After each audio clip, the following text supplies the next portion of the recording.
Good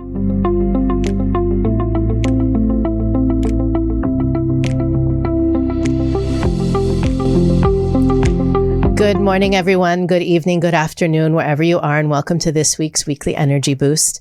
My name is Elisheva, and I'm here with Eitan Yardeni, and we're here to share with you the secrets for this week to aligning with your perfected self. Weekly Energy Boost is a 7-day spiritual weather forecast where we provide our listeners with the most powerful and practical tools to navigate the coming 7 days. We do that through the wisdom of Kabbalah, its teachings and its tools, and every episode provides you not only with the lay of the land for the opportunities and potential challenges of the week, but lessons that you can use any week of the year, any time in your life. And this week is one of the most, I don't know if the word is polarized, but definitely the greatest dichotomy in the whole year is we have one of the most, if not the most, potentially negative day of the year, and also one of the most positive days of the year within the same 7 days. So Monday, right now it's Monday. This week's episode usually is recorded on Mondays, and tonight is the beginning of the final day of the 3 weeks that we've been speaking about. We call it Tisha B'Av. It's the 9th day of the month of Leo, and both the peak and the conclusion of this period. So we spoke last week about how the Kabbalists spend this day in deep reflection, connection, really detached from the weight of the physical world and doing our best to stay plugged into the frequency of the light of the Creator. As the week continues, this Sunday night and Monday is on the Kabbalistic calendar, the 15th month of the day of Leo. We call it Tu B'Av, and it's considered one of the most positive days of the year. So we really have the two poles pulling us from darkness into light. And again, being that this is the month of Leo, which is controlled by the sun, the extremes are very common in this month. And we want to talk about the very Leo, very relatable human condition of feeling, I read an article by Karen Berg where she called it victimology. That when things happen in our lives, it's very easy to say, what can I do about it? It just is. Or, we have different ways of looking at situations in our lives that are unfavorable and sort of, I'm a Scorpio, what can I do? Or, that's how I was raised, or I'm from this background, or this is, we have all the excuses and all of the fingers to point and the blame to lay. And the Kabbalists teach that, obviously, Kabbalistically speaking, there's no excuses. We are always in control and always in charge of our movie. Right? What do we say? You change your mind, you change your life. It's many times just a matter of a perspective shift.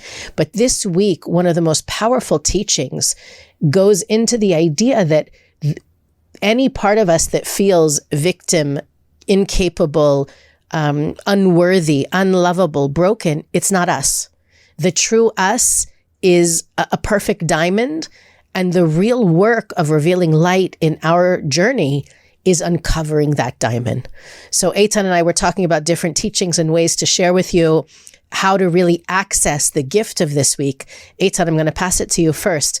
This is, I think, for us as Kabbalah teachers, one of our favorite weeks of the year. But what inspires you most about the work of this week? So first, this week, starting tonight, considered to be one of the darkest days of the entire year, but we know Kabbalistically there's tremendous potential and light available. The 9th day of Av. So I'll start with that. The Kabbalists say one of the reasons, what does it mean, day of darkness? It means that the light is concealed. What's causing light to be concealed? Light is the energy of the Creator. It is an infinite force of love, of giving. Why would it be concealed? When the light is concealed, I feel empty, I feel dark, I feel small, I feel limited, I don't feel the flow. So why is it concealed? And Kabbalistically, the reason this particular day is concealed, because there's a universal law. Anytime you have a huge potential of great light in your life, the personal opponent within us, the ego within us, will do everything in its power to try to block that light. How? With reactive behavior. Every time we are reactive, we cause concealment of the light from our life and from other people. And then what we feel, what we see, what we perceive, what we think, it's not based on the truth. It's based on the lie of our ego. It's based on the illusionary perception of darkness. What is the root of, or the worst reactive consciousness behavior? Hate. It says that the temples in Jerusalem that representing collective harmony in the world were destroyed more than 2,000 years ago. 2 temples with a 400 years difference between them because of one singular reason: hatred for no reason. Because we felt as humanity, and it's still happening in the world, pain, like you mentioned, Elisheva, victim, not enough. Instead of finding the light within and finding the glow within, the easiest way is to blame, and the most extreme blame is hate. So that collective energy of hatred for no reason brought about the day of this day, starting tonight, which potentially there's huge light, but that light is concealed. So the beginning of this week, from today and tonight and tomorrow, the practice and the consciousness, what is the antidote for hatred for no reason?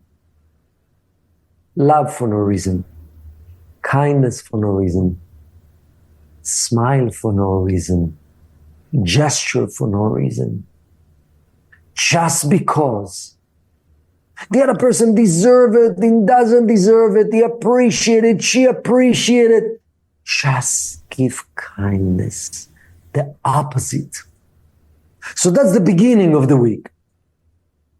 And then what's starting Sunday night, which is the holiday of love, it's the next level. But before we go into that, which is connecting to our perfected self and loving the perfected self, Elisheva, more words about the first part, which is tonight and tomorrow, about love for no reason. Well, to me, it's, first of all, this month of Leo, and Leos in general are typically very energetic, intense, being the king of the jungle or the sun in the sky, right? There's a lot of energy there to share and to give to others.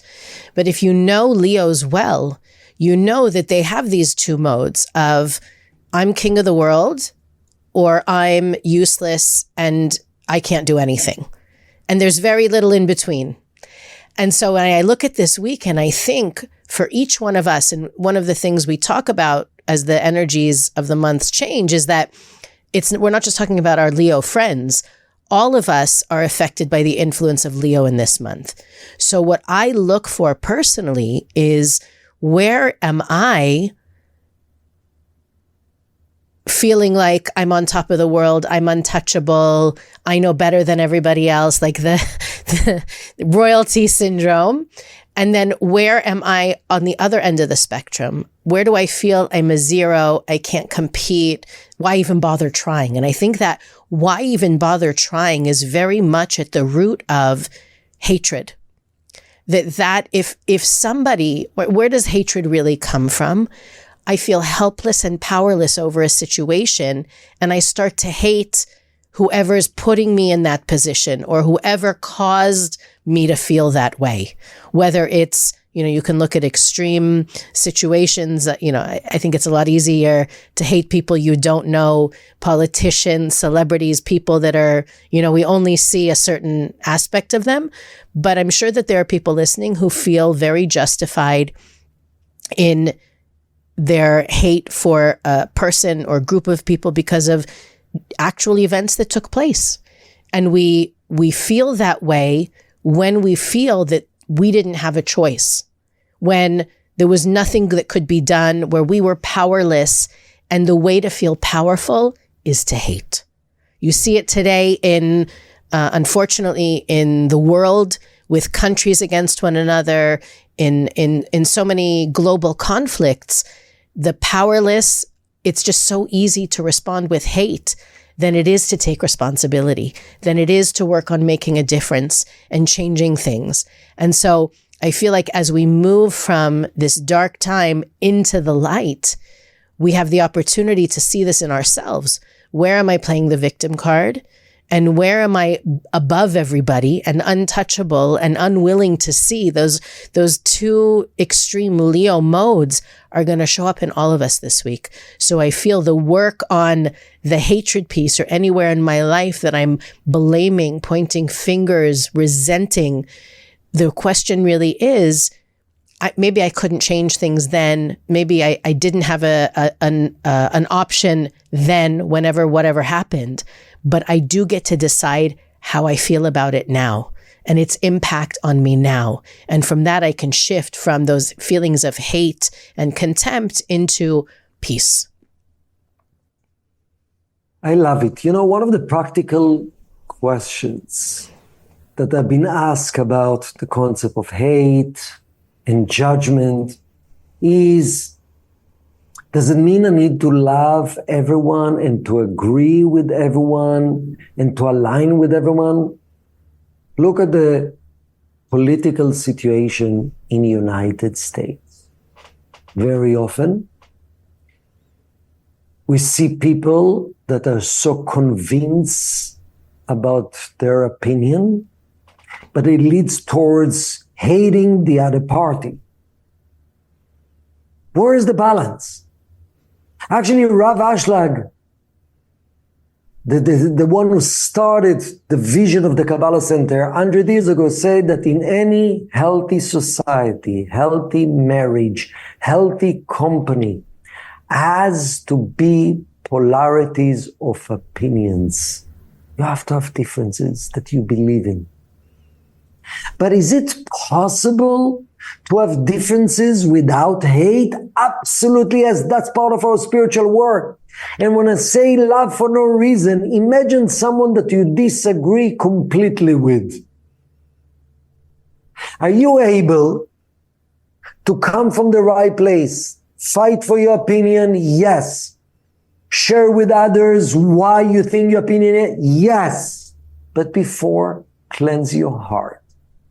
Visualize that person that you might have judgment and hate towards, and see light from your own heart and soul is shining towards that soul of that person, the true self. And from that place, share all the differences and all the opinions.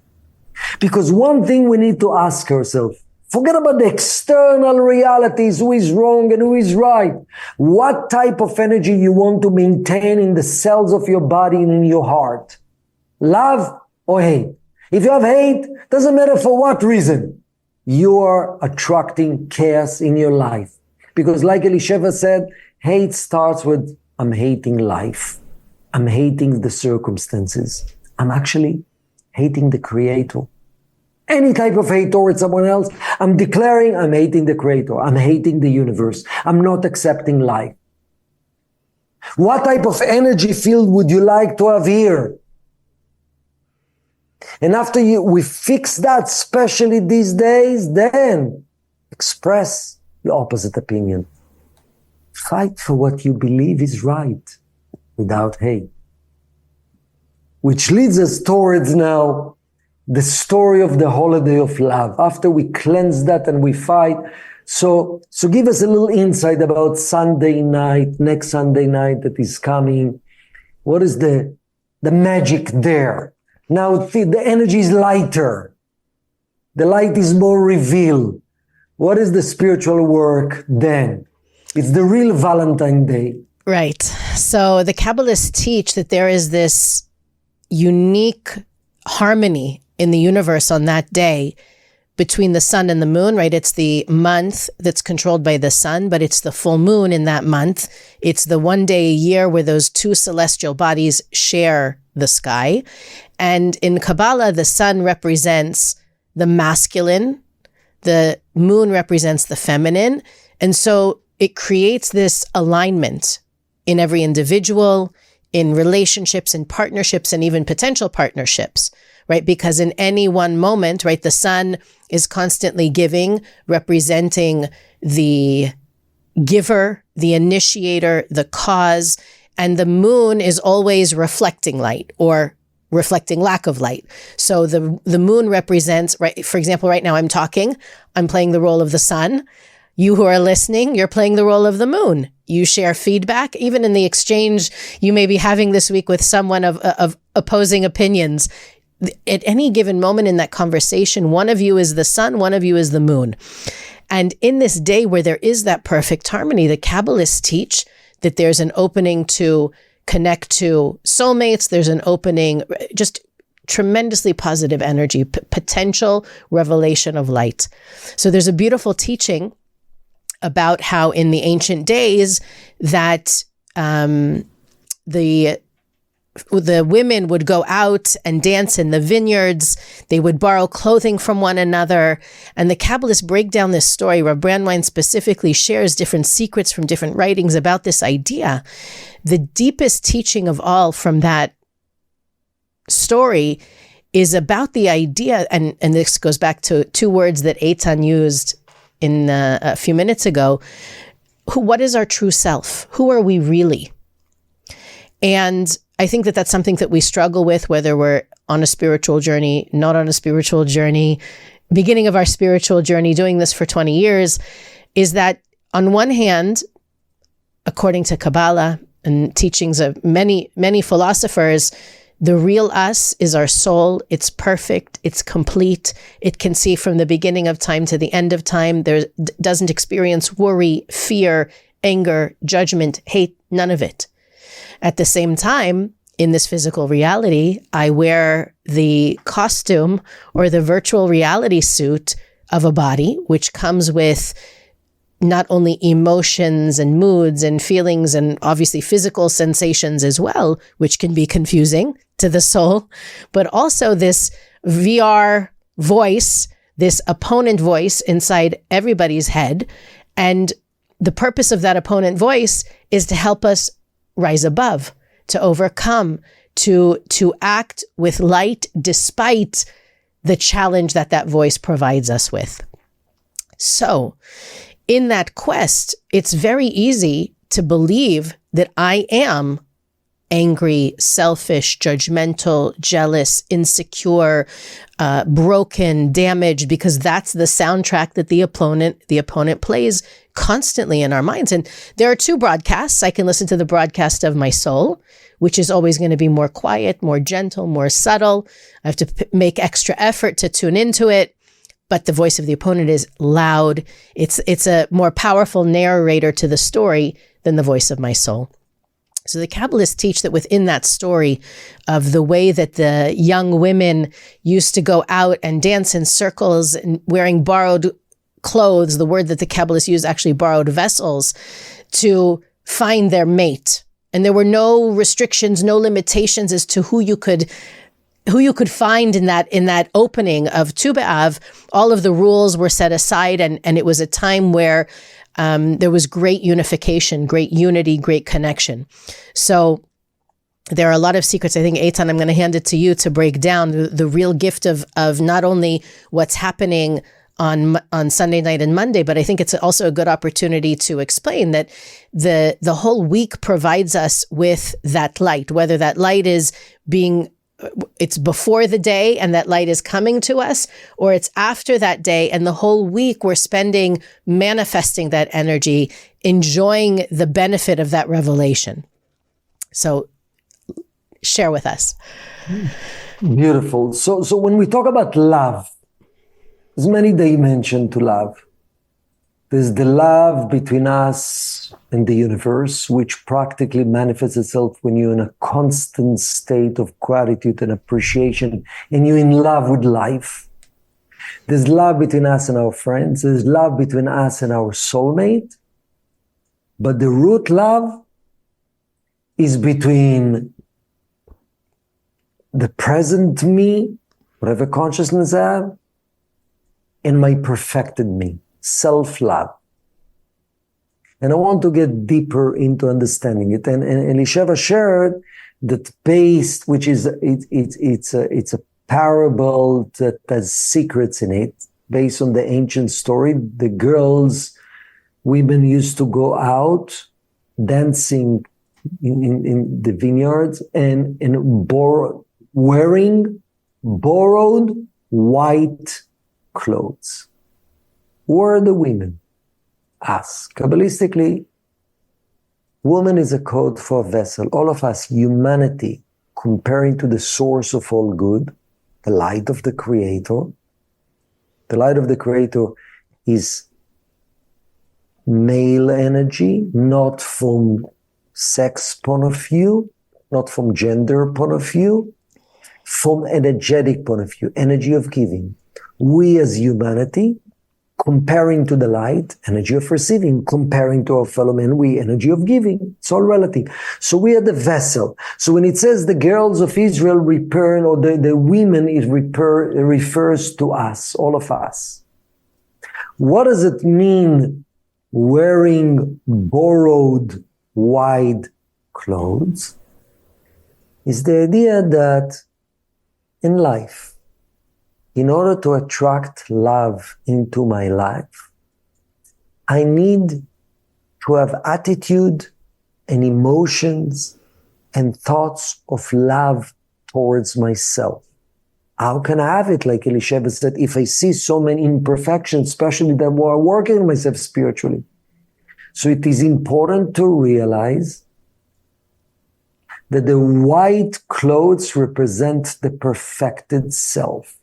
There's deep Kabbalistic understanding that there's a vow and a contract between the soul before coming to this world and the Creator, that all of us going to achieve our perfected state, which is pure channel of good. And if we're going to achieve in the dimension of no time, we're already there. So the idea of borrowing the white clothes means even though practically in the process of time I'm not there yet, I'm actually borrowing the future me, which is the real me, which is the real essence me, into the present time. I'm filled with love. I have an open heart. I have so much beauty and greatness and blessings to give to others. I'm so proud of my perfected self. I'm a spark of the Creator. I'm a channel of good. Is it a contradiction that I still need to work on myself? No. And here is the situation. I need to believe in myself because I need to believe that the perfect me, the white clothes, are right here. That's the real me.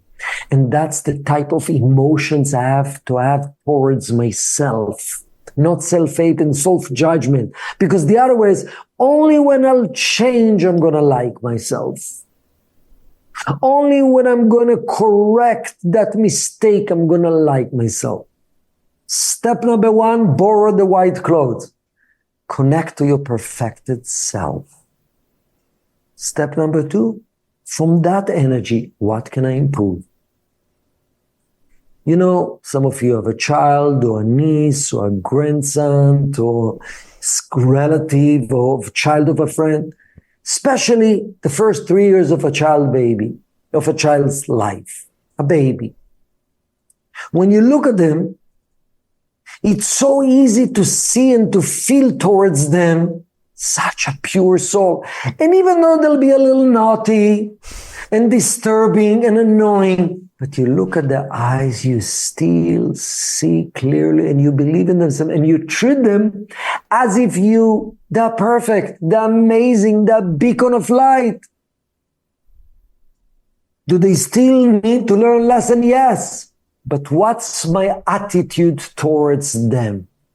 Love as they are perfect? Yes. Excitement and acceptance and believing in them as their beautiful, pure soul? Yes. Same feeling towards this little baby we need to have towards ourselves. And the one night that we have this cosmic open and a gift, next Sunday night, to sit and to meditate, to establish it, not just for that night, for the whole year. Please the Creator. While, of course, I want to work on myself and improve my attitude, my emotions, my feelings, believing in myself as if I know that's my essence. So I'm borrowing that perfected self from the future to feel it in the present. Only then I can receive true help from above to grow, to channel. Because the person that judges himself, a person that always not enough, we're not a channel to attract light. Even though we do a great job, that attitude, I'm not enough, I'm bad, I'm going to like myself only when I'm not attracting light into my energy. And actually, I always will chase fixing myself. So the root of all love started with loving myself based on the true me, which is the future me. And then I can love others. Then I can believe in others. Then I can attract the right people, the right soulmate into my life. So powerful. I'm thinking in terms of, throughout the years, hearing different meditations and teachings from our teachers, and just the whole idea that the fact that my soul is perfect, my soul, right at the end of the process, the rest of me will catch up with that perfected me. Even in a very simple level, makes me feel that it's within my reach.